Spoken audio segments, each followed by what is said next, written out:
अब हम miscellaneous example 41 को सोल्व करेंगे और वो है if R1 and R2 are equivalence relation in a set A so that R1 intersection R2 वो भी हमारे पास इक्विवेलेंस रिलेशन होगा। हमारे पास गिवन ये है कि अगर R1 और R2 इक्विवेलेंस रिलेशन है कि सेट A के ऊपर, तो जो R1 इंटरसेक्शन R2 होगा वो भी हमारे पास इक्विवेलेंस रिलेशन होगा। और ये हमारे पास थ्योरम B है और इसका डिस्कस हम जो हमारे पास रिलेशन का कॉन्सेप्ट है उसमें अच्छे से डिस्कस किया हुआ है और यहाँ भी अच्छे से करेंगे। तो हमारे पास ये है। अब हमें पता है कि हमारे पास अगर कोई भी रिलेशन वो इक्विवेलेंस तब होता है जब वो रिफ्लेक्सिव हो, सिमेट्रिक हो, ट्रांजिटिव हो।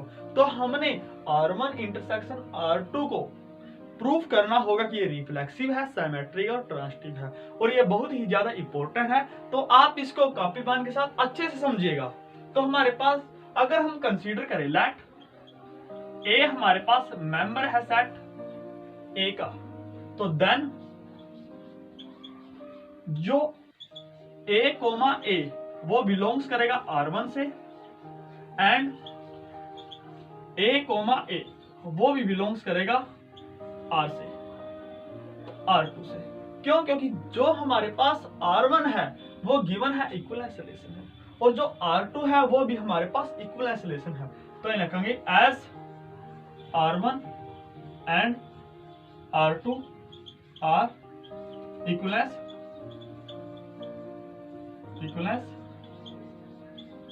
रिलेशन। तो ये है हमारे पास। अब हमारे पास A कोमा A R1 से बिलोंग्स करेगा और A कोमा A R2 से बिलोंग्स करेगा। तो यहां से ये इंप्लाई करेगा कि जो A कोमा A है वो दोनों से बिलोंग्स करेगा, मींस R1 इंटरसेक्शन R2 से करेगा। अगर A comma A belongs to R1 comma R2, R1 intersection R2 और A हमारे पास मेंबर है सेट A का, तो यहां से ये प्रूफ हो जाएगा this implies R1 intersection R2 is reflexive.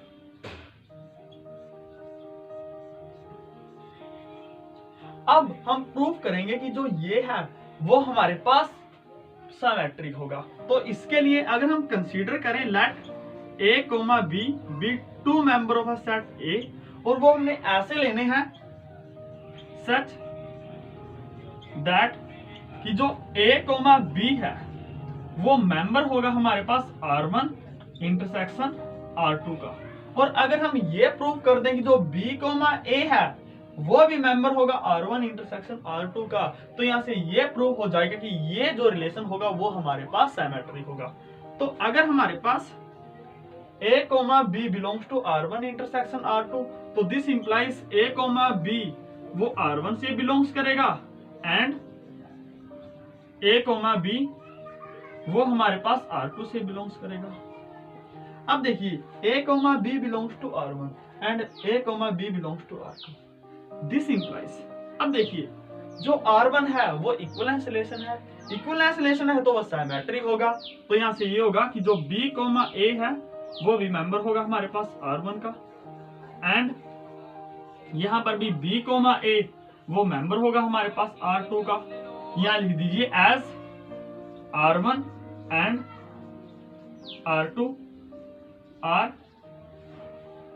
Symmetric relation. और यहां पर लिख दीजिए आप इक्विवेलेंस के स्थान पर रिफ्लेक्सिव, यहां पर ये होगा।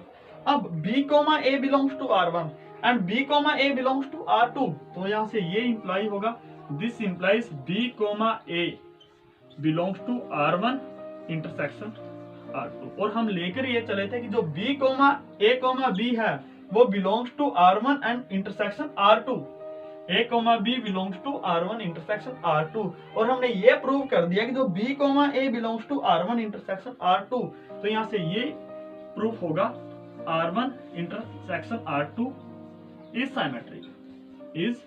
सिमेट्रिक। अब हम प्रूफ करेंगे ट्रांजिटिव, और जो ट्रांजिटिव है वो थोड़ा सा कॉम्प्लिकेटेड हो सकता है। जैसे अगर हम कंसीडर करें let A comma B comma C, ये हमारे पास 3 मेंबर है सेट A के, सच दैट कि जो हमारे पास A comma B and B comma C belongs करेंगे हमारे पास R1 इंटरसेक्शन R2 से, कि जो A कोमा B है और B कोमा C है वो बिलोंग्स करेंगे हमारे पास R1 इंटरसेक्शन R2 से। तो हम अगर ये प्रूव कर दें कि जो A कोमा C है वो भी बिलोंग्स करेंगे R1 इंटरसेक्शन R2 से, तो यहाँ से ये प्रूफ हो जाएगा कि ये हमारे पास इक्विवेलेंस रिलेशन होगा, मींस ये ट्रांजिटिव होगा। अब आप इसको लिखने के बजाय ये लिख लीजिए कि A comma B belongs to R1 intersection R2 and B comma C belongs to R1 intersection R2। अब A comma B belongs to R1 intersection R2, तो यहां से ये होगा दिस इंप्लाइज कि A comma B belongs to R1 and A comma B belongs to R2।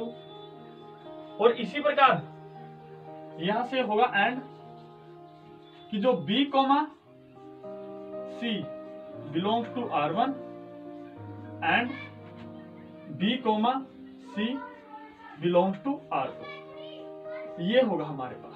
अब देखिए यहां से ये इंप्लाई होगा। अब हम इसको ऐसा भी लिख सकते हैं कि जो A comma B belongs to R1 and B comma C belongs to R2, तो ये होगा A comma B belongs to R1 and B comma C belongs to R1। और इसी प्रकार यहां पर होगा एंड यहां पर होगा A comma B belongs to R2 and B comma C belongs to R2, ये होगा। अब देखिए जो ये हमारे पास ट्रांजिटिव रिलेशन है क्योंकि इक्विवेलेंस रिलेशन है, तो अगर A comma B belongs to R1 and B comma C belongs to R1, तो दिस इंप्लाइज कि जो A कोमा C है वो बिलोंग्स करेगा R1 से। और इसी प्रकार A comma B belongs to R2 and B comma C belongs to R2, तो यहाँ से ये करेगा कि A कोमा C वो बिलोंग्स करेगा R2 से।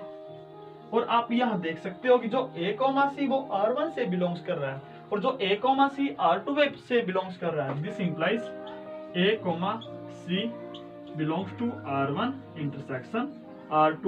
हम लेकर ये चले थे कि जो A comma B belongs to intersection of this relation and B comma C belongs to intersection of this relation, और हमने ये प्रूफ कर दिया कि A comma C belongs to intersection of this relation.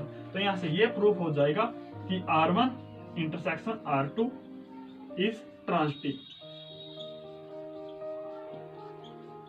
Relation. तो आप यहां देख सकते हो कि जो ये हमारे पास रिलेशन है वो रिफ्लेक्सिव भी है, सिमेट्रिक भी है और ट्रांजिटिव भी है। और ऐसा रिलेशन जो ये तीनों प्रॉपर्टी ओबे करता है तो उसको कहते हैं हम equivalence relation. Hence R1 intersection R2 is equivalence relation. और हमने यही प्रूव करना, तो ये होगा हेंस प्रूफ। और हमारा जो एग्जाम्पल है वो यहीं पर कंप्लीट है। अब हम एग्जाम्पल नंबर 42 को सोल्व करेंगे और इसकी स्टेटमेंट ये है, let R be a relation on the set A of order pair of positive integers define as कि x, y is related to u, v order pair if product of x and v equal होगा product of y and u, so that R is an equivalence relation। तो हमारे पास सबसे पहले जो given है वो लिख लेंगे।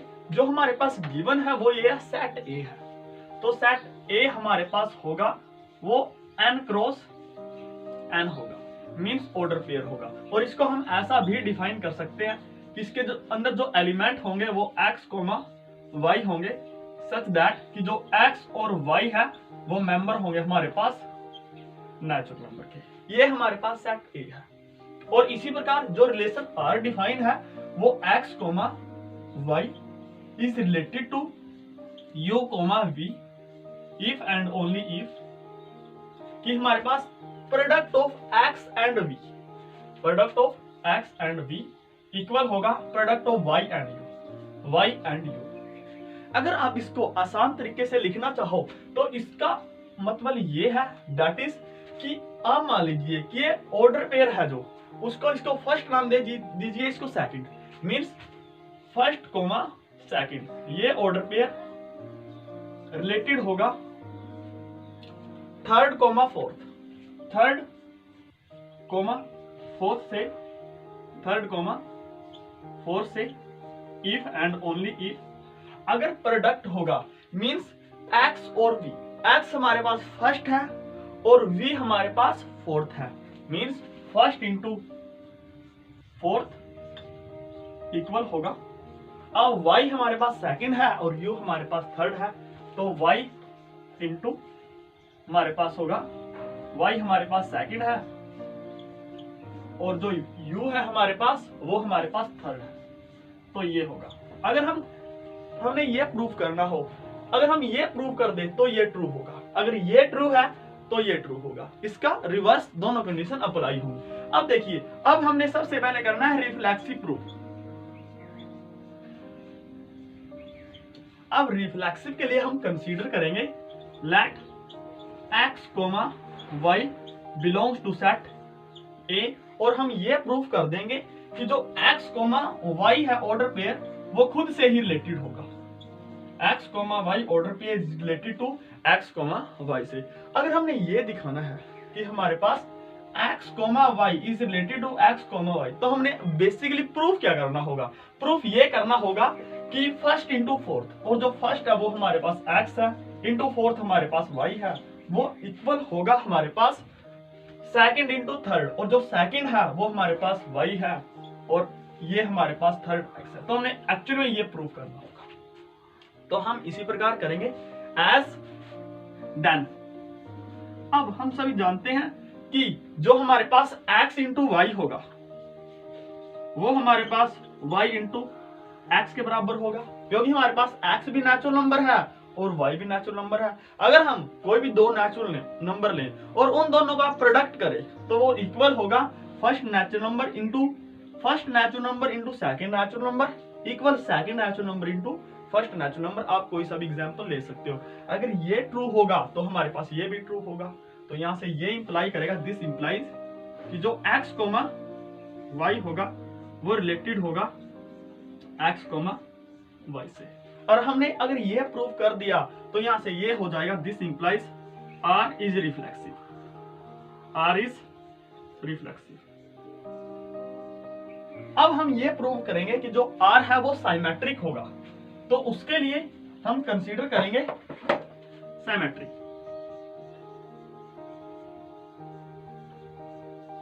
साइमेट्रिक के लिए let x, y first order pair ये है और w, z, x, y और w, z ये हमारे पास दो मेंबर हैं सेट A के, और हमने ऐसे लेने हैं सच दैट कि जो x, y होगा वो रिलेटेड होगा w, z से, और आप यहाँ u, v ले लीजिए ताकि आपको आसानी हो, u, v तो रिलेटेड है u, v से। और अगर हम ये प्रूव कर दें कि u, v, अगर हम ये प्रूव कर दें कि u, v is related to x, y, तो यहां से ये प्रूफ हो जाएगा कि ये हमारे पास सिमेट्रिक है। लेकिन इसको प्रूफ करने के लिए एक्चुअली में हमें करना क्या होगा, इसको प्रूफ करने के लिए एक्चुअली में हमें करना होगा, ये दिखाना होगा कि जो प्रोडक्ट है, जो हमारे पास प्रोडक्ट है फर्स्ट इंटू फोर्थ का, फर्स्ट हमारे पास u है, फोर्थ हमारे पास y है, वो इक्वल होगा product of second into third, v into x, ये होगा हमारे पास। हमने ये प्रूव करना है। अब देखिए इसको प्रूफ कैसे करेंगे। अब देखिए x, y is related to u, v, तो यहां से ये इंप्लाई होगा, दिस इंप्लाइज अगर x, y रिलेटेड है u, v से, तो आप यहां देख सकते हो x into v equal y into u, तो ये होगा x into v equal y into u होगा। और हमने प्रूफ ये करना है u into y, equal v into x. तो हम ये भी लिख सकते हैं इसको कि हमारे पास ये होगा y into you equals x into v होगा। अब y भी नेचुरल नंबर है और u भी नेचुरल नंबर है, तो ये दोनों कम्यूटेटिव होते हैं। तो this implies u into y equal होगा हमारे पास, हमने ये प्रूव करना u into y equal v into x. और इसको भी आप ये लेफ्ट हैंड साइड को भी ऐसा लिख सकते हैं, मीन्स v इंटू एक्स। और हमने यही प्रूव करना था, तो यहां से ये प्रूफ हो गया। दिस इंप्लाइज कि हमारे पास जो u कोमा v है, this implies u comma v is related to x comma y। अगर u comma v is related to x comma y, this implies r is symmetric. ये होगा। अब हमने जो प्रूव करना है वो ये करना है कि r हमारे पास ट्रांजिटिव होगा। तो r हमारे पास r इज ट्रांजिटिव, तो यहां पर होगा ट्रांजिटिव।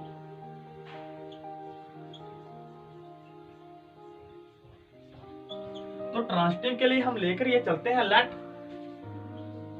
यहां पर let u let x comma y u comma v and p comma q, ये हमारे पास सेट A के मेंबर है और ऐसे लेने हैं हमें सच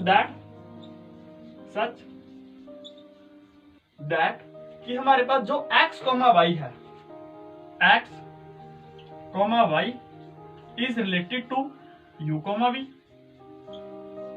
एंड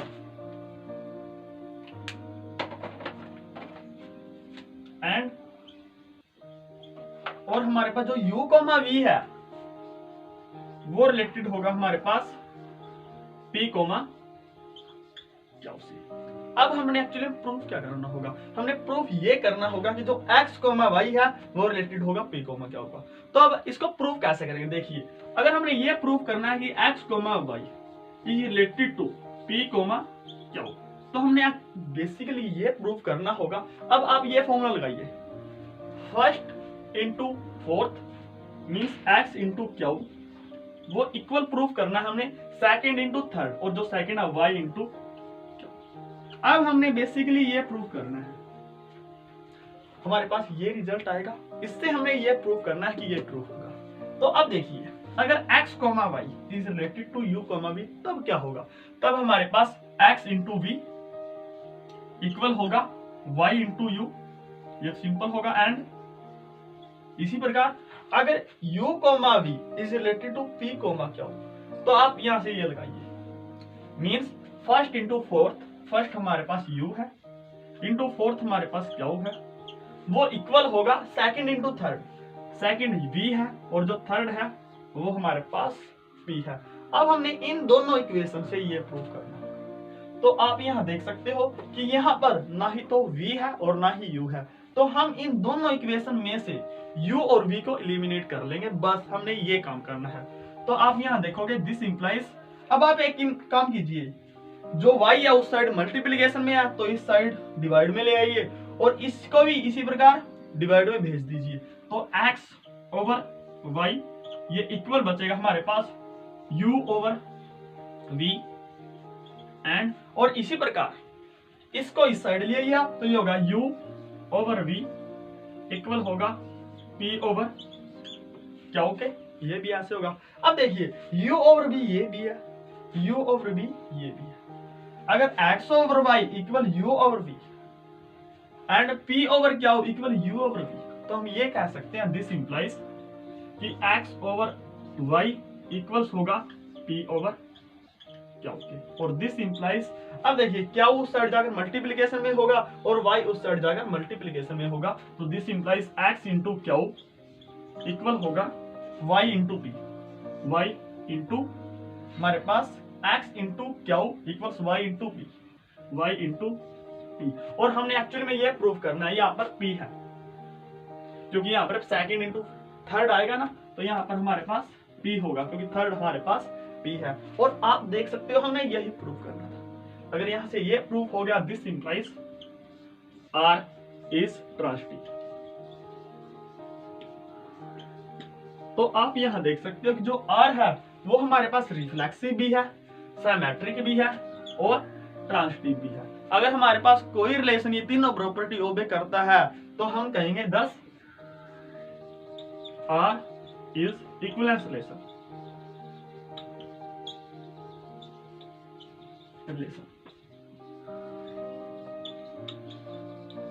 और हमने यही प्रूव करना था और हमारा जो एग्जाम्पल है वो यहीं पर कंप्लीट है। अब हम एग्जाम्पल नंबर 43 को सोल्व करेंगे और इसकी स्टेटमेंट ये है, लेट x इक्वल्स 1 2 3 4 5 6 7 8 9। ये हमारे पास कोई सेट है। Let R1 be a relation in set x defined by R1 equals x, y that is order pair such that difference of x minus y is divisible by 5 means x related होगा y से कब होगा, जब x minus y वो divisible होगा 3 से या multiple होगा 3 का।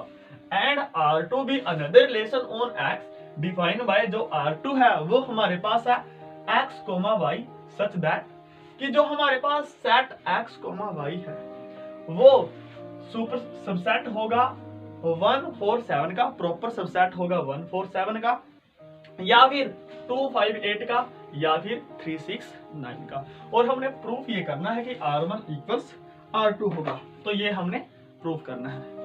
अब देखिए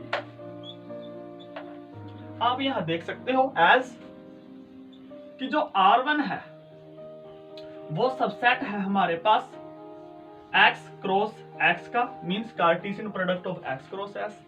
एंड जो R2 है वो भी हमारे पास सबसेट है x क्रॉस x का। ये भी हमारे पास कि जो R1 है वो भी ये सेट का सबसेट है और R2 भी एक सेट का सबसेट है। तो अगर हम ये प्रूफ कर दें कि जो R1 वो सबसेट होगा R2 का और R2 सबसेट होगा R1 का, तो यहां से ये प्रूफ हो जाएगा कि ये हमारे पास रिलेशन इक्वल होंगे। तो then it is sufficient, then it is sufficient to prove that,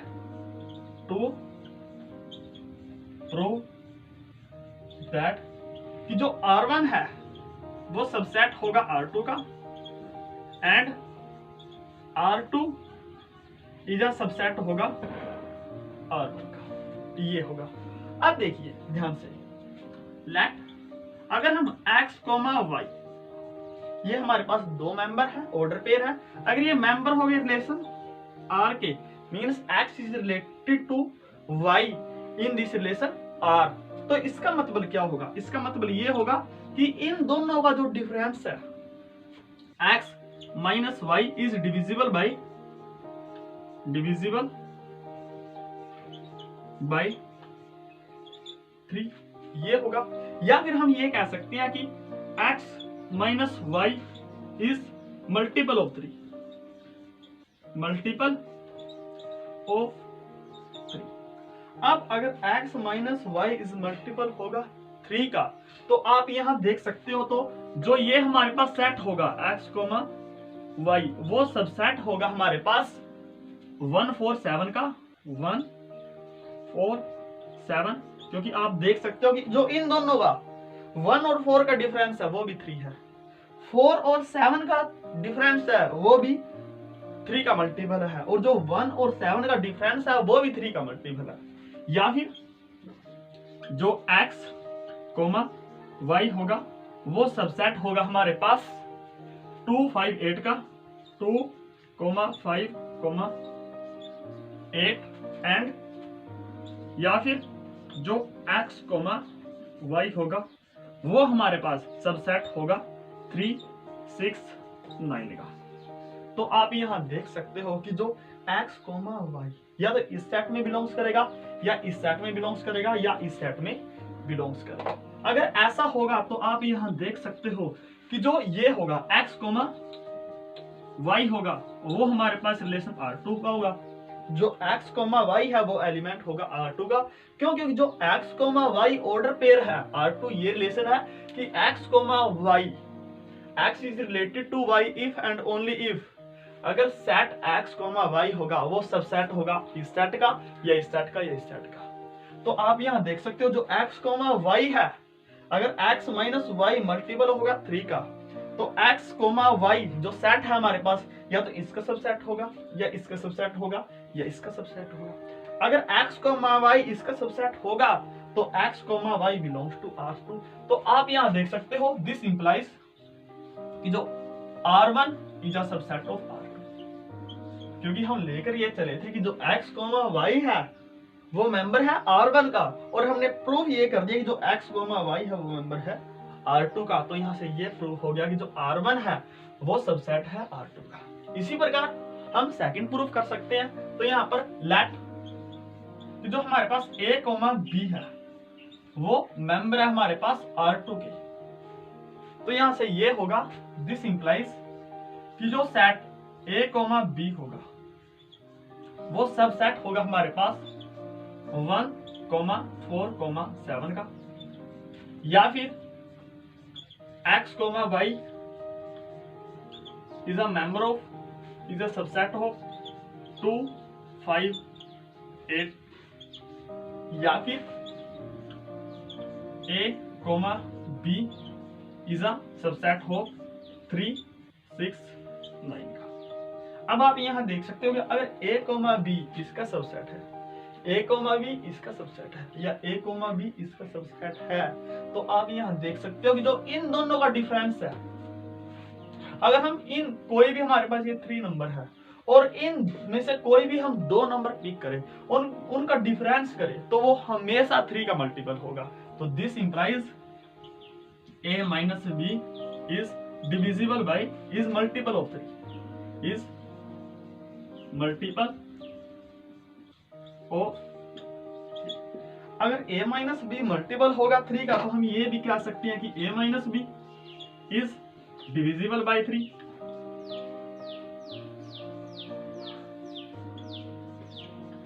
अगर a minus b is divisible by 3 then a minus b means order pair जो a कोमा b होगा वो हमारे पास मेंबर होगा R1 का, क्योंकि R1 यही रिलेशन है कि अगर कोई भी 2 एलिमेंट है उनका डिफरेंस वो डिविजिबल होगा 3 से, तो जो order pair a comma b है वो मेंबर होगा R1 का। तो यहाँ से ये प्रूफ होया। अब देखिए हमने लेकर चले थे कि जो a comma b is a member of R2, लेकिन हमने यहाँ पर प्रूफ ये कर दिया कि जो a comma b is a member of R1। तो this implies R2 is a subset of R1। इसको मान लीजिए इक्वेशन सेकंड है और इसको हम मान लीजिए इक्वेशन फर्स्ट है। तो आप यहाँ से देख पाएंगे from equation 1 and 2 we have कि हमारे पास जो R1 है वो इक्वल है R2, और हमने यही प्रूव करना है, हेंस प्रूव। और हमारा जो एग्जाम्पल है वो यहीं पर कंप्लीट है। अब हम एग्जाम्पल नंबर 44 को सोल्व करेंगे और इसकी स्टेटमेंट ये है, let f is a function from x to y be a function define a relation R in set X given by R equals a comma b such that the image of A equals the image of B, examine whether R is an equivalence relation। तो हमारे पास जो given है वो ये है कि हमारे पास जो R है वो रिलेशन है, उसके अंदर order pair a comma b होंगे सच दैट कि जो f ऑफ a होगा वो इक्वल होगा f ऑफ b। ये हमारे पास कंडीशन गिवन है और हमने ये दिखाना है कि क्या ये हमारे पास जो रिलेशन है वो इक्विवेलेंस रिलेशन होगा या नहीं होगा। तो सबसे पहले अगर हम कंसीडर करें let a is a member of set a, then आप यहां देख सकते हो कि जो f ऑफ a होगा वो इक्वल f ऑफ a के बराबर ही होगा फॉर ऑल अगर a हमारे पास मेंबर है सेट x का। अगर f of a equals f of a होगा तो आप यहां देख सकते हो कि a के स्थान पर भी a है और b के स्थान पर भी a है, तो means a comma b belongs to r। अगर a comma a belongs to r तो this implies r is reflexive, r is reflexive. अब हम इसको ये दिखाएंगे क्या ये सिमेट्रिक है या नहीं है। तो उसके लिए let a, b is a member of set x such that कि जो f of a, b belongs to R। हमने ये मानकर चले कि a और b हमारे पास दो मेंबर ऐसे हैं सेट x के सच दैट कि जो a, b है वो मेंबर है रिलेशन R का। अगर हम ये प्रूव कर दें कि b, a b मेंबर होगा रिलेशन R का, तो यहाँ से ये प्रूव हो जाएगा कि ये हमारे पास सिमेट्रिक होगा। अब देखिए, अगर a, b belongs to R, this implies f of a equals f of b। और इसको हम ऐसा भी लिख सकते हैं f of b equals f of a। तो आप यहाँ देख सकते हो जो b के स्थान पर a है और a के स्थान पर b है, तो this implies b, a is a member of R। हम लेकर ये चले थे कि a, b is a member of R, लेकिन हमने प्रूफ ये कर दिया कि b, a is a member of R। तो यहाँ से ये प्रूफ हो जाएगा this implies R is symmetric.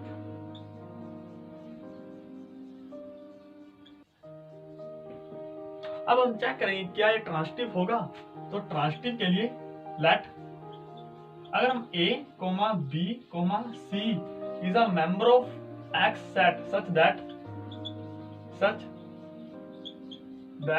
कि जो a, b is a member of relation R and b, c is a member of relation R।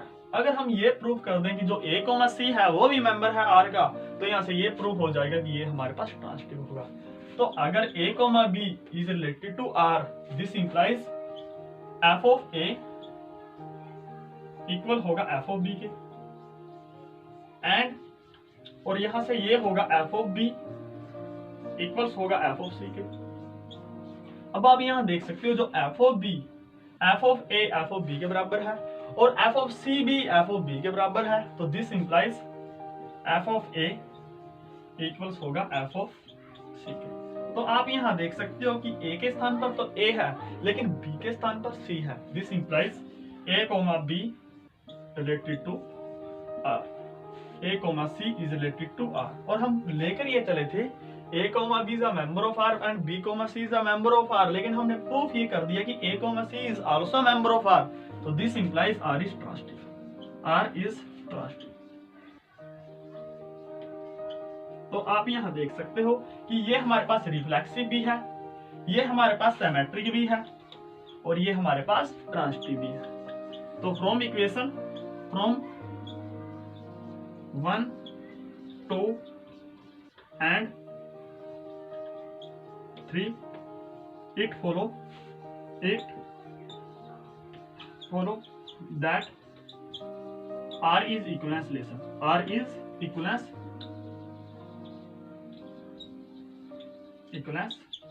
Relation. और हमने यही चेक करना था कि क्या हमारे पास जो R है वो इक्विवेलेंस रिलेशन है, अदरवाइज नहीं है, और हमारा एग्जांपल ये भी कंप्लीट है। अब हम एग्जांपल नंबर 45 को सॉल्व करेंगे और इसकी स्टेटमेंट ये है, determine which of the following binary operation on the set R of real numbers are associative and which are commutative. तो फर्स्ट पार्ट है हमारे पास a star b equals 1 for all a और b is a member of real number R, and b part है वो है a star b equals a plus b over 2 for all a और b is a member of real number R। तो हमने बताना है कौन से हमारे पास एसोसिएटिव होंगे और कौन से कम्यूटेटिव होंगे। तो फर्स्ट पार्ट है हमारे पास ये है, let a, b is a member of real number R, then तो आप देख सकते हो कि जो a स्टार b है वो भी हमारे पास 1 के बराबर ही आएगा, एंड b स्टार a है वो भी हमारे पास 1 के बराबर आएगा। तो यहां से ये होगा, this implies a star b equals b star a। तो ये हमारे पास कम्यूटेटिव होगा, this implies star is commutative. अब हम एसोसिएटिव चेक करेंगे। तो let a, b, c is a member of real number R, then अब अगर हम a star b star c निकाले तो वो हमारे पास होगा, अब देखिए जो ए स्टार बी है दिस इज 1 और 1 स्टार सी। अब अगर हम कोई भी रियल नंबर है उसको ऑपरेट करें विद सी के साथ तो वो भी हमारे पास 1 ही आएगा। और इसी प्रकार and a star b star c equal होगा, अब ए वैसे का वैसा ही स्टार और बी स्टार सी होगा वो 1 होगा और ए स्टार 1 वो भी हमारे पास 1 होगा। तो आप यहां देख सकते हो ये रिलेशन हमारे पास this implies a star b star c equal होगा a star b star c. तो यहां से ये होगा this implies star is associative.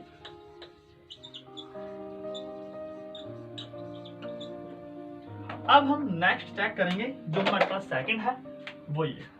अब देखिए अगर हम लेट करें let a, b is a member of real number r then तब देखिए क्या होगा। तब हमारे पास जो a स्टार b है वो हमारे पास हाफ a प्लस b होगा और इसी प्रकार एंड जो b स्टार a है वो भी हमारे पास हाफ b प्लस a होगा और जो b प्लस a है वो भी हमारे पास हाफ, इसको लिख सकते हैं a प्लस b। तो आप यहां देख सकते हो हेंस जो a स्टार b है वो इक्वल है b स्टार a के। तो यहां से ये इंप्लाई हुआ this implies star is commutative.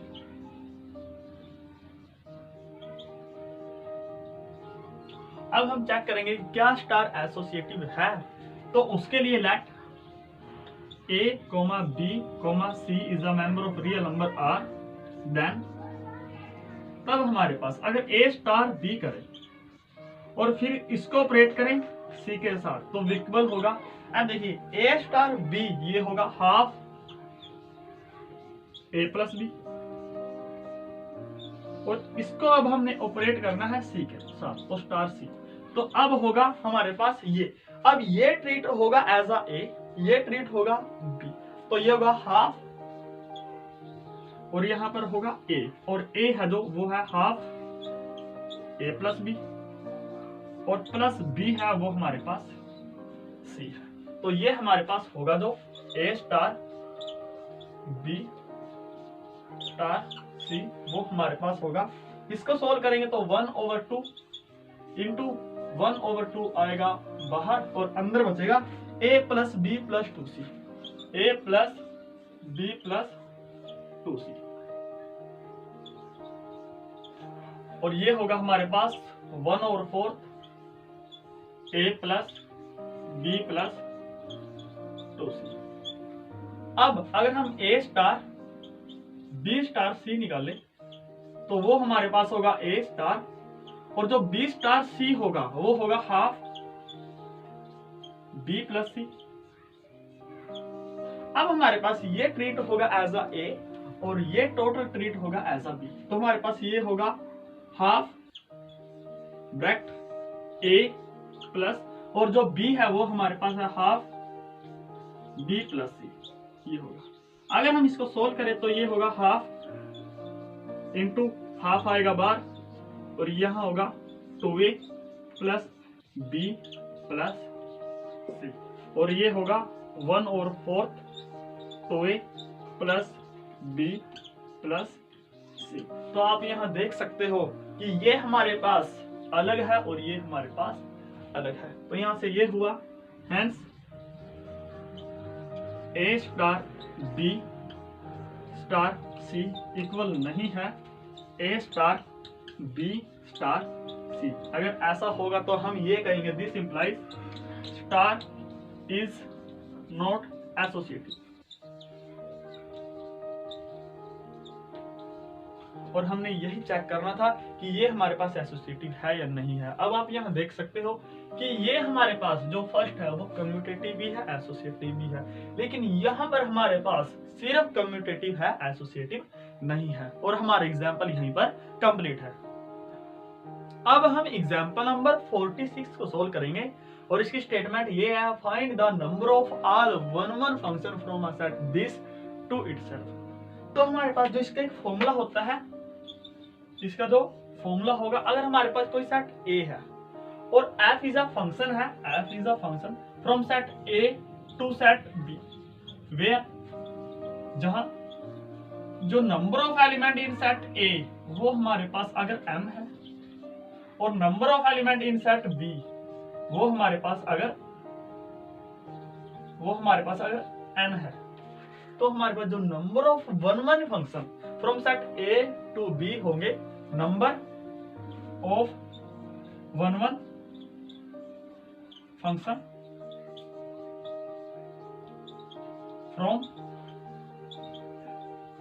a to b, वो हमारे पास होंगे n टू वो होंगे n c m into factorial of n, ये होंगे। अब आप देख सकते हो कि जो हमने निकालने हैं वो निकालने हैं number of one function from a to a, तो वो हो गए हमारे पास। अब देखिए जो number of element in set a वो हमारे पास है 3, तो जो number of element in set a वो हमारे पास है 3, तो यहां पर होगा जो वो होगा n3c3 इंटू फैक्टोरियल ऑफ 3। अब n का वैल्यू इसका तो 1 होता है, तो यहाँ होगा 1 into factorial of 3, this is 3 into 2 into 1। और अगर हम इनकी मल्टीप्लीकेशन करें तो आंसर आएगा हमारे पास 6, और यही हमारा आंसर है और हमारा एग्जाम्पल भी कंप्लीट है। अब हम एग्जाम्पल नंबर 47 को सोल्व करेंगे, जिसकी स्टेटमेंट ये है, लेट ए हमारे पास कोई सेट है जिसके अंदर एलिमेंट 1 2 3 है, then so that the number of relation containing order pair 1, 2 and 2, 3 which are reflexive and transitive but not symmetric is 3।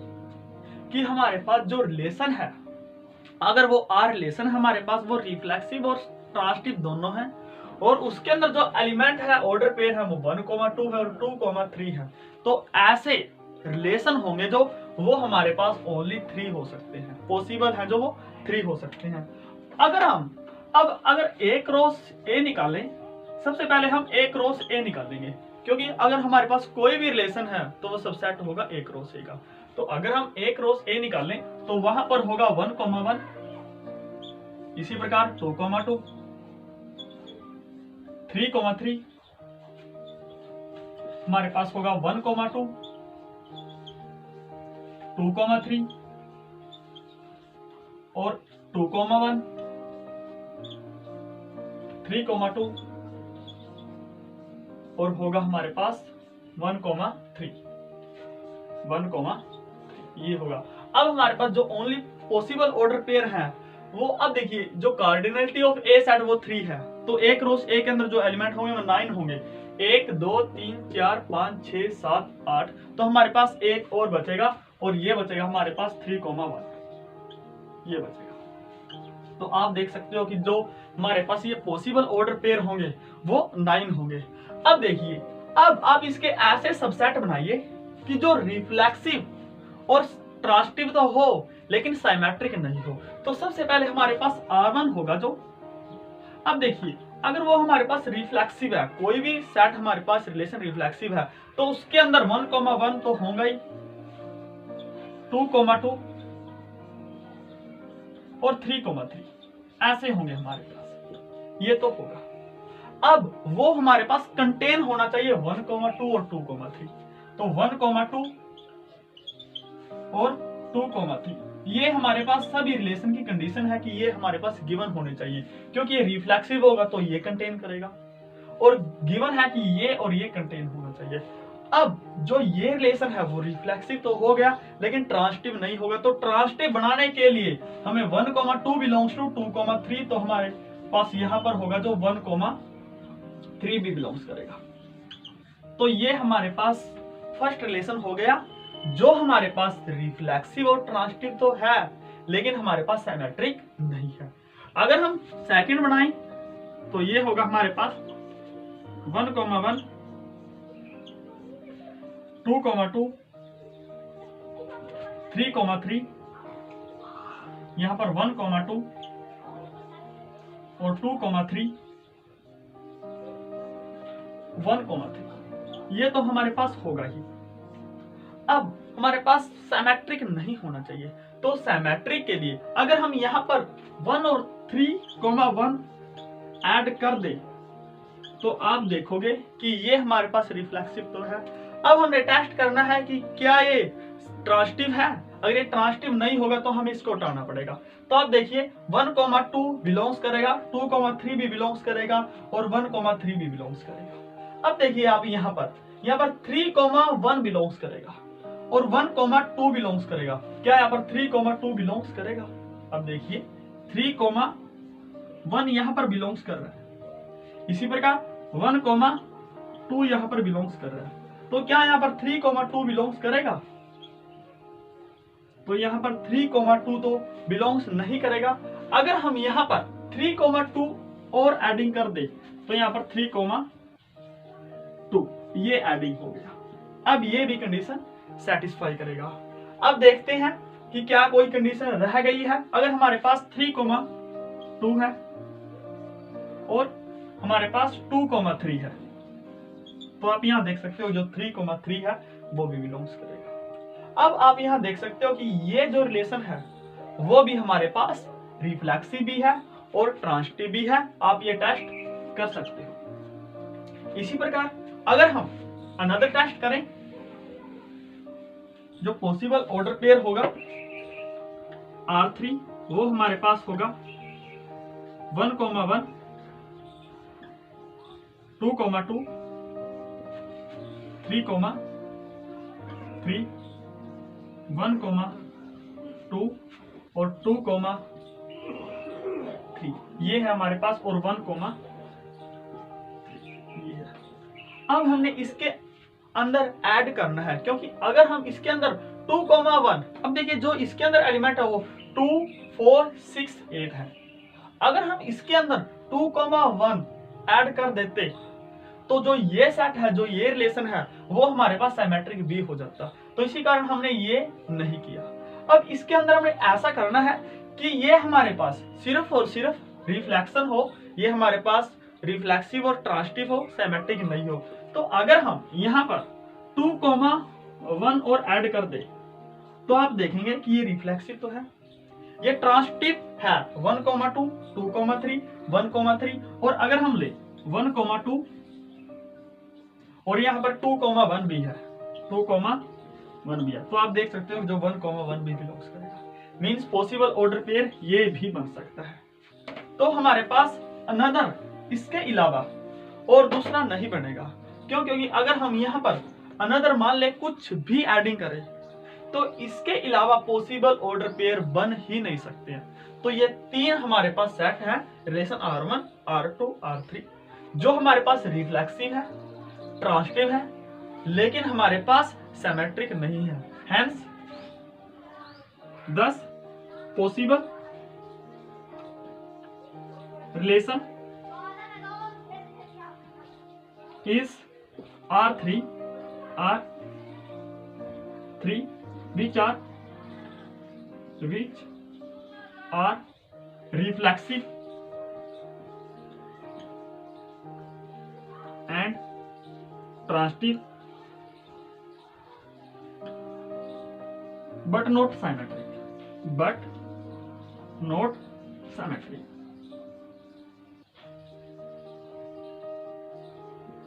और यही हमने प्रूव करना था और हमारा जो एग्जाम्पल है वो यहीं पर कंप्लीट है।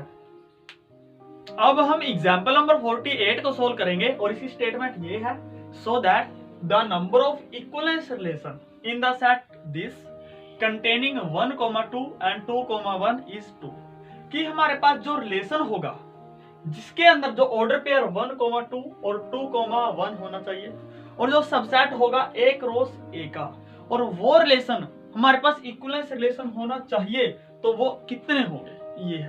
तो इसके लिए हम सबसे पहले मान लेंगे लेट जो A हमारे पास सेट है उसके अंदर जो एलिमेंट है वो 1,2,3 ये है।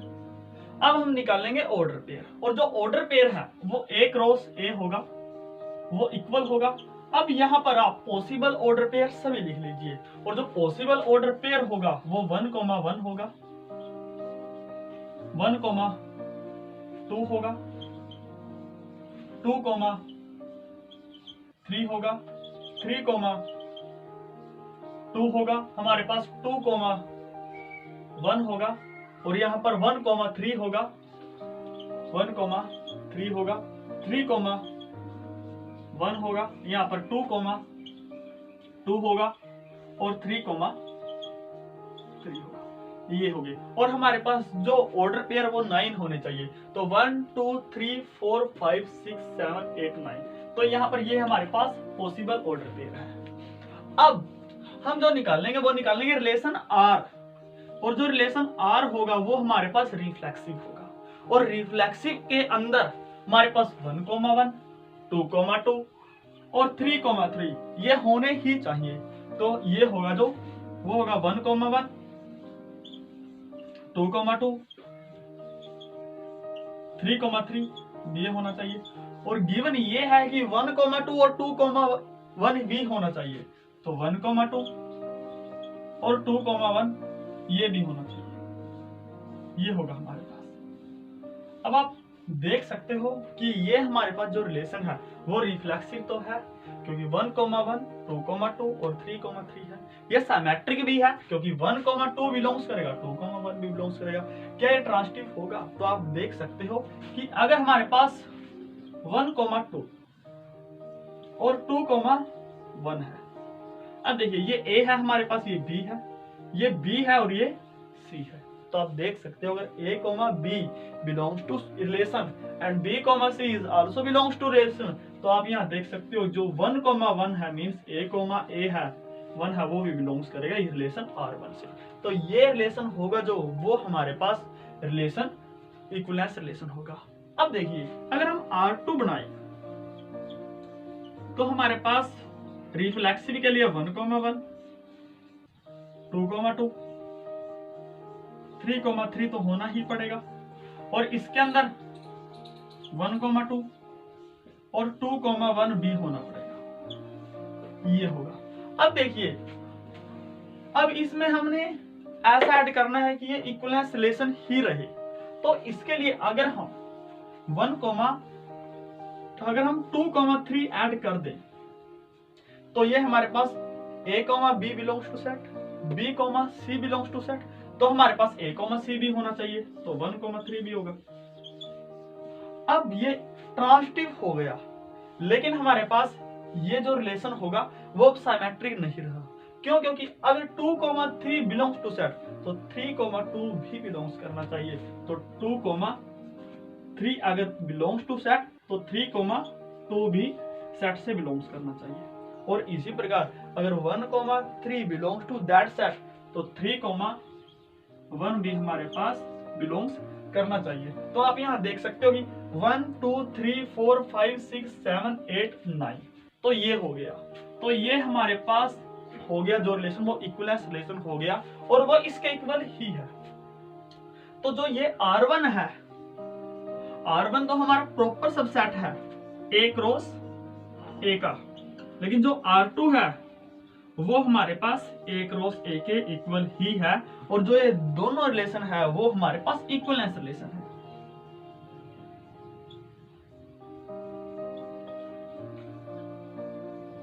और आप यहाँ देख सकते हो कि इसके अलावा कोई भी ऐसा पॉसिबल रिलेशन नहीं हो सकता जो हमारे पास इक्विवेलेंस रिलेशन हो, और हमारा जो एग्जाम्पल है वो यहीं पर कंप्लीट है। अब हम एग्जाम्पल नंबर 49 को सोल्व करेंगे, जो है so that the number of binary operation on this set having 1 as the identity and having 2 as the inverse of 2 is exactly 1, कि हमारे पास जो नंबर ऑफ बाइनरी ऑपरेशन होंगे वो 1 होंगे, और कंडीशन अगर हम ये अप्लाई करें तो। अब सबसे पहले हम बाइनरी ऑपरेशन के बारे में थोड़ा सा डिस्कस कर लेते हैं। जैसे हमारे पास जो बाइनरी ऑपरेशन होता है वो एक्चुअली फंक्शन होता है from A cross A to A, ये होता है। और हमारे पास इसके अंदर जो नंबर ऑफ एलिमेंट होते हैं, number of binary operation, binary operation वो होते हैं हमारे पास n to the power n square. अगर हमारे पास number of element in set A वो n है। और इस फॉर्मूले के बारे में हम बाइनरी ऑपरेशन का हमारा जो लेक्चर है जिसमें हमने एक्सरसाइज 1.4 को कंप्लीट किया है उसके बारे में अच्छे से इस फॉर्मूले का हमने डिस्कस किया है। तो जो नंबर ऑफ बाइनरी ऑपरेशन होंगे वो n to the power n to the square ये होंगे। अब इसका मतलब क्या है आप ये समझ लीजिए कि हमारे पास जैसे कोई एक सेट है, मान लीजिए सेट ये है वो 1 कोमा ये हमारे पास कोई सेट है मान लीजिए a कोमा b है। तब अगर हम a स्टार a करें तो हमारे पास यहां पर दो पॉसिबिलिटीज है। यहां पर c आएगा और जो c है वो इस सेट में ही बिलोंग्स करेगा। ये हमारे पास बाइनरी ऑपरेशन की कंडीशन होती है। अब देखिए अगर हम a स्टार a करें तो वो तो या तो इक्वल a हो सकता है या इक्वल b हो सकता है, या तो a इक्वल होगा या फिर b होगा। इसी प्रकार अगर हम a स्टार b करें तो वो इक्वल a होगा या फिर इक्वल b होगा। इसी प्रकार a अगर हम b स्टार a करें b स्टार a तो वो हमारे पास b कोमा a होगा, b होगा या a होगा। और इसी प्रकार b स्टार b करें तब भी हमारे पास या तो a आ सकता है या फिर b आ सकता है, और यहाँ पर भी a आ सकता है या फिर b आ सकता है। अब हम अगर ऑपरेशन टेबल को बनाना चाहें तो ऑपरेशन टेबल होगी जो, मान लीजिए ये हमारे पास ऑपरेशन टेबल है तो ये होगी। तो यहाँ पर जो ऑपरेशन टेबल बनेगी वो हमारे पास 16 ऑपरेशन टेबल बनेगी। इसका मतलब क्यों? क्योंकि अगर हम यहाँ देख लीजिए जो number of element in this set वो हमारे पास 2 है तो ये होगी 2 दी पावर 2 दी पावर 2 और ये हो गया 2 दी पावर 4 और 2 दी पावर ये होगी 16। मीन्स जो नंबर ऑफ ऑपरेशन टेबल बनेगी वो हमारे पास 16 पड़ेगी। अगर हम यहाँ पर स्टार बाइनरी ऑपरेशन ले, यहाँ पर a ले, यहाँ पर b ले और यहाँ पर a ले, यहाँ पर b ले, और इसी प्रकार अगर हम अनदर ले यहाँ पर ये होगी, अगर यहाँ पर स्टार है यहाँ पर a यहाँ पर b a b यहाँ पर होगा। अब ऐसे करके हमारे पास 16 ऑपरेशन टेबल बनेगी। अब मैं आपको दो के बारे में डिस्कस कर देता हूं। जैसे हमारे पास अगर a स्टार a करे तो क्या पता मान लीजिए a आ गया, मान लीजिए। इसी प्रकार अगर हम a स्टार b करें तो वो मान लीजिए b आ गया। इसी प्रकार अगर हम b स्टार a करें वो मान लीजिए b आ गया, और इसी प्रकार b स्टार a करें वो हमारे पास a आ गया। ये हमारी वन पॉसिबिलिटीज है। इसी प्रकार अगर हम a स्टार a करें क्या पता a आ जाए, और a स्टार b करे क्या पता वो भी आ जाए, और इसी प्रकार b स्टार a करें शायद वो a आ जाए, और b स्टार b करें वो भी शायद वो b आ जाए। ऐसा अब यहाँ पर जो पॉसिबल बनेंगे वो हमारे पास 16 बनेंगे, और यही इसका मतलब है नंबर ऑफ बाइनरी ऑपरेशन का। अब हमने ये कंडीशन गिवन है कि अगर हम ये कंडीशन दे दें तो नंबर ऑफ बाइनरी ऑपरेशन कितने बनेंगे। अब देखिए सबसे पहले है यहाँ पर आइडेंटिटी एलिमेंट यूज किया हुआ। आइडेंटिटी एलिमेंट का मतलब ये है अगर a स्टार e करे तो वो इक्वल हमारे साथ e के होगा और वो e स्टार a के बराबर होगा। मीन्स अगर हम आइडेंटिटी एलिमेंट को e के साथ ऑपरेट करेंगे तो वो हमेशा ही हमारे पास वही एलिमेंट देगा जिसके साथ हमने ऑपरेट किया है। और सेकंड ये है इनवर्स की, अगर हम a स्टार b करें तो वो इक्वल होता है आइडेंटिटी फंक्शन और इक्वल होता है b स्टार a का। अगर b है जो वो इनवर्स है a का, या फिर a है जो वो इनवर्स है b का। अब देखिए ध्यान से, तो 1 स्टार 1 करें ये हमारे पास इक्वल होगा। अब मान लीजिए ये तो हमारे पास a है और ये हमारे पास आइडेंटिटी फंक्शन है, या आइडेंटिटी एलिमेंट इसको मान लीजिए ये हमारे पास a है, तो a स्टार आइडेंटिटी वो हमारे पास a के बराबर ही होगा। इसी प्रकार अगर हम 1 स्टार 2 करें तो 1 तो हमारे पास आइडेंटिटी है, 2 हमारे पास a है तो ये 2 होगा। इसी प्रकार अगर हम 2 स्टार a करें 1 करें तो वो हमारे पास 2 ही होगा, और अगर हम 2 स्टार 2 करें तो जो ये हमारे पास होगा, अब देखिए 2 है जो वो इनवर्स है 2 का, मीन्स 2 स्टार 2 इक्वल्स 1 होगा, आइडेंटिटी एलिमेंट के बराबर होगा। अब अगर हम ऑपरेशन टेबल बनाना चाहें तो हमारे पास जो ऑपरेशन टेबल बनेगी वो सिर्फ एक ही बनेगी, क्योंकि अगर हम यहाँ पर स्टार लें, यहाँ पर ए लें, यहाँ पर बी, यहाँ पर भी ए और यहाँ पर भी बी, अगर हम यहाँ पर 1 लें और यहाँ पर 2, यहाँ पर 1 और यहाँ पर भी हम 2 लें, क्योंकि हमारे पास जो कंडीशन है वो ये है। अब देखिए, अगर हम 1 स्टार 1 करेंगे तो 1 ही आएगा, अगर हम 1 स्टार 2 करेंगे तो ये 2 आएगा, 2 स्टार 1 करेंगे ये हमारे पास 2 आएगा, और 2 स्टार 2 करेगा ये हमारे पास 1 आएगा। तो यहां से ये कह सकते हैं hence possible operation table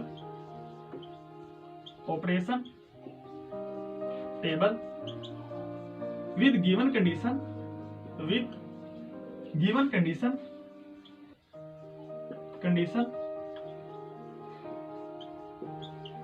is only one, ये है, और इसका मतलब यही है, that is number of binary operation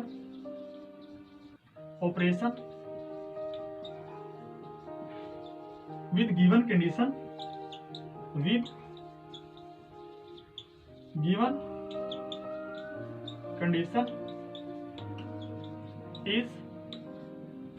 is 1, और यही हमने प्रूफ करना था। तो ये होगा हैंस प्रूफ। और हमारा जो एग्जाम्पल है वो यहीं पर कंप्लीट है। अब हम एग्जाम्पल नंबर 50 को सॉल्व करेंगे, और इसका स्टेटमेंट ये है, consider the identity function in from natural number to natural number defined by in of x equal x होगा, means input equal output for all, अगर x हमारे पास नेचुरल नंबर होगा, so that although in is on to, but in plus in from natural number to natural number defined as in plus in over x equal होगा in of x plus in of x। अब जो in of x वो x है, और plus in of x ये भी x है, और x प्लस x ये होगा 2x इज नॉट ऑन। तो इसका जो सोल्यूशन है वो बिल्कुल सिंपल है। अगर हम कंसीडर करें लेट जो in is a function from natural number to natural number such that कि जो in ऑफ x है वो हमारे पास x के बराबर है। अब आप यहां देख सकते हो for all x belongs to natural number, तो आप यहां देख सकते हो सिंस जो कोडोमेन है हमारी, जो रेंज ऑफ in, वो आप देख सकते हो कि जो इनपुट वैल्यू है वही आउटपुट वैल्यू है, और जो इनपुट वैल्यू है वो नेचुरल नंबर है, तो आउटपुट वैल्यू भी नेचुरल नंबर होगी। तो ये हमारे पास नेचुरल नंबर है, एंड और नेचुरल नंबर ही हमारे पास एक्चुअली में कोडोमेन है, तो जो वो होगी कोडोमेन ऑफ f। तो आप यहां देख सकते हो codomain of in identity function. तो आप यहां देख सकते हो कि जो रेंज ऑफ in वो इक्वल है कोडोमेन ऑफ in। अगर range of in equal codomain of in हो तो हम यहां से ये कहेंगे कि जो in है इज ऑन टू फंक्शन। अब ये तो ऑन टू है, लेकिन हमारे पास जो in plus in of x वो हमारे पास 2x है, वो हमारे पास ऑन टू फंक्शन नहीं है। तो let in plus in is a function from natural number to natural number such that कि जो in plus in of x है वो हमारे पास 2x है। तो आप यहां देख सकते हो कि अगर हम कोई भी नेचुरल नंबर पुट करें तो उसका डबल होगा, मीन्स इसकी जो रेंज है वो हमारे पास इवन नेचुरल नंबर है। तो यहां ये लिखेंगे रेंज ऑफ f वो हमारे पास इवन नेचुरल नंबर है, इवन नेचुरल नंबर। और जो हमारे पास कोडोमेन ऑफ एफ है, कोडोमेन ऑफ एफ, वो हमारे पास कंप्लीटली नेचुरल नंबर है। तो नेचुरल नंबर 10।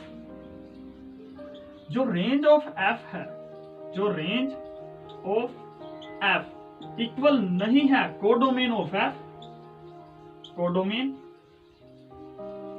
ऑफ एफ, अगर रेंज ऑफ एफ इक्वल नहीं है कोडोमेन ऑफ एफ, और एफ यहां पर हमारे पास है जो आइडेंटिटी फंक्शन है, this implies identity function N plus identity function N of X is not onto function, और यही हमने प्रूव करना है। और हमारा जो एग्जाम्पल है वो यहीं पर कंप्लीट है। अब हम एग्जाम्पल नंबर 51 को सोल्व करेंगे, और इसकी स्टेटमेंट ये है, consider a function F from close interval 0,π/2 to r given by fx equal sin x है, और g is a function from closed interval 0,π/2 to real number r given by g of x equals cos x, so that f and g are 1 but f plus g is not 1। तो ये हमने prove करना है। तो सबसे पहले हम ये करेंगे, f is 1। हम सबसे पहले ये प्रूव करेंगे जो f है वो 1 है। अब देखिए जो 1 कोई भी फंक्शन अगर 1 है तो उसको हमने प्रूव करना है 1। तो हमारे पास दो तरीके होते हैं। सबसे पहले ये होता है कि f ऑफ x1 अगर इक्वल है f ऑफ x2, और हम ये प्रूव कर दें कि x1 इक्वल x2 है, तो यहां से ये प्रूव हो जाएगा कि ये हमारे पास 1 है। या फिर अगर x1 इक्वल नहीं है x2 के, और हम ये प्रूव कर दें कि x1 f ऑफ x1 ये भी इक्वल नहीं होगा f ऑफ x2 के, तो यहां से ये प्रूव हो जाएगा कि ये भी हमारे पास 1 होगा। तो हम अब ये तरीका अप्लाई करेंगे। तो अगर हम कंसीडर करें लेट कि हमारे पास x1, x2 ये हमारे पास दो मेंबर हैं क्लोज्ड इंटरवल 0,π/2 सच दैट कि हमारे पास जो x1 है वो इक्वल नहीं है x2 के।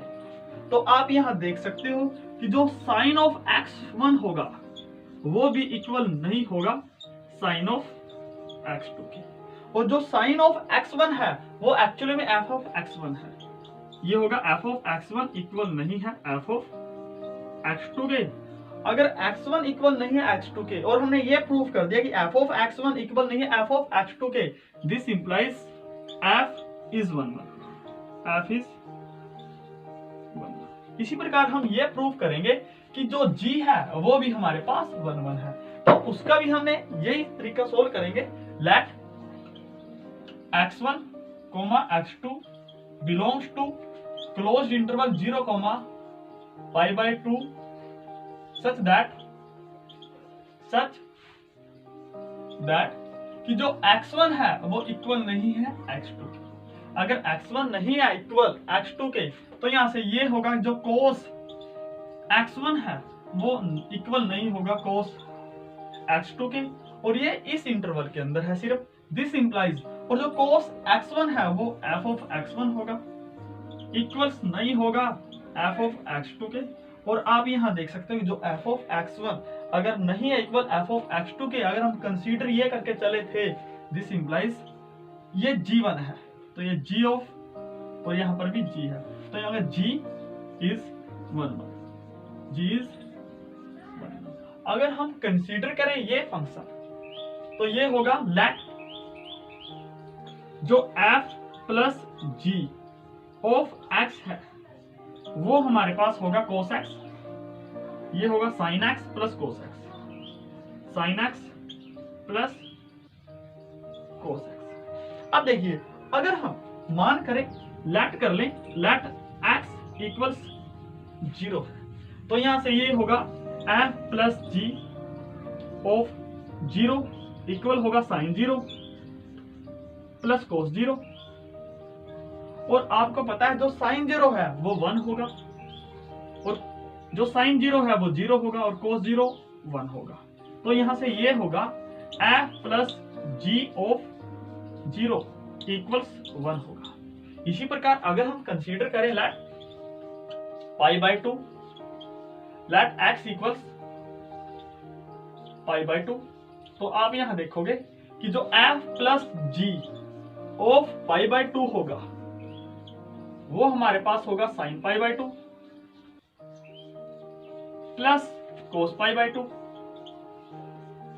और जो हमारे पास साइन पाई बाय 2 है वो 1 होगा, कोस पाई बाय 2 0 होगा, और ये हमारे पास होगा 1। तो ये होगा F of G of pi by 2। तो आप देख सकते हो कि जो 0 इक्वल नहीं है पाई बाय 2 के, लेकिन एफ प्लस जी इक्वल है F plus G of 0 equal है F plus G of pi by 2 के। तो यहां से ये होगा हेंस 0 इक्वल नहीं है पाई बाय 2 के, but F of F plus 0 F plus G of 0 equal है F plus G of pi by 2 के। मीन्स ये 1-1 की कंडीशन सेटिस्फाई नहीं करता। अगर ये 1-1 की कंडीशन सेटिस्फाई नहीं करता, this implies F plus G is not 1-1, और हमने एक्चुअली में यही प्रूव करना था। तो ये होगा हेंस प्रूव। और जो आज का हमारा लेक्चर है वो यहीं पर कंप्लीट है। So thank you.